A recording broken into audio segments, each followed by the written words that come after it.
નમસ્કાર મિત્રો, મારી પીઆર ગુજરાતી ચેનલમાં તમારું સ્વાગત છે।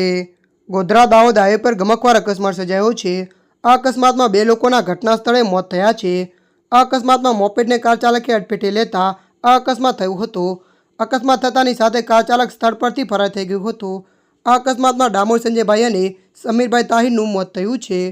મળતી માહિતી અનુસાર આપને જણાવી દઈએ કે ગોધરાના દાહોદ હાઈવે પર મેદી બંગલો પાસે કાર અને મોપેડ વચ્ચે અકસ્માત સર્જાયો છે। આ અકસ્માતમાં બે લોકોના મોત થયા છે। બંને લોકો ગોધરા તરફ જઈ રહ્યા હતા। તે દરમિયાન અચાનક કાર ચાલકે મોપેડને ટક્કર મારતા મોપેડમાં જઈ રહેલા બે લોકોના ઘટના સ્થળે મોત થયા છે। આ ઘટનાની જાણ પોલીસને થતાં પોલીસ ઘટના સ્થળે દોડી ગઈ હતી। પોલીસે મૃતદેહને પોસ્ટમોર્ટમ માટે હોસ્પિટલ ખસેડાયા હતા। મળતી માહિતી અનુસાર વધુ જણાવી દઈએ કે હાઈવે પર મેદી બંગલો પાસે અકસ્માત થતાં કાર ચાલક ઘટના સ્થળે ફરાર થઈ ગયો હતો। પોલીસે ફરાર કાર ચાલક વિરુદ્ધ અકસ્માતનો ગુનો નોંધીને વધુ તપાસ હાથ ધરી છે।